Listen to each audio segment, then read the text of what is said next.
ये राष्ट्रीय आय और भारत की जीडीपी के नए मापदंडों पर एक त्वरित सारांश है। आज हम डिकोड कर रहे हैं कि भारत अपनी राष्ट्रीय आय कैसे मापता है और जीडीपी बेस ईयर में जो हालिया बदलाव हुए हैं वो आखिर हमें क्या बताते हैं कि हमारी अर्थव्यवस्था और हाँ, आपकी अपनी जेब वास्तव में कितनी मजबूत है। तो पहला बदलाव है बेस ईयर यानी आधार वर्ष का। आपको बता दूं, भारत ने अपनी जीडीपी मापने का बेस ईयर 2011-12 से बदलकर अब 2022-23 कर दिया है। अब आप सोचेंगे ऐसा क्यों? क्योंकि भाई 2022-23 कोविड के बाद का एक नॉर्मल साल है और अब इसमें आजकल की गिग इकोनॉमी और नई डिजिटल सेवाओं को भी बिल्कुल सटीक मापा जा सकेगा।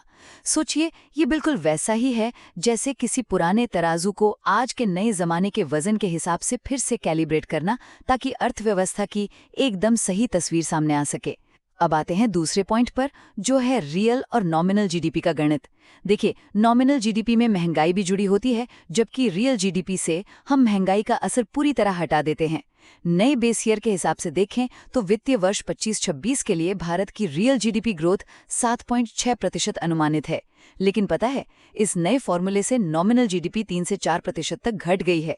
इसका सीधा मतलब है कि सरकार का राजकोषीय घाटा बढ़कर 4.5% हो गया है और हमारी $4 ट्रिलियन की इकोनॉमी बनने के लक्ष्य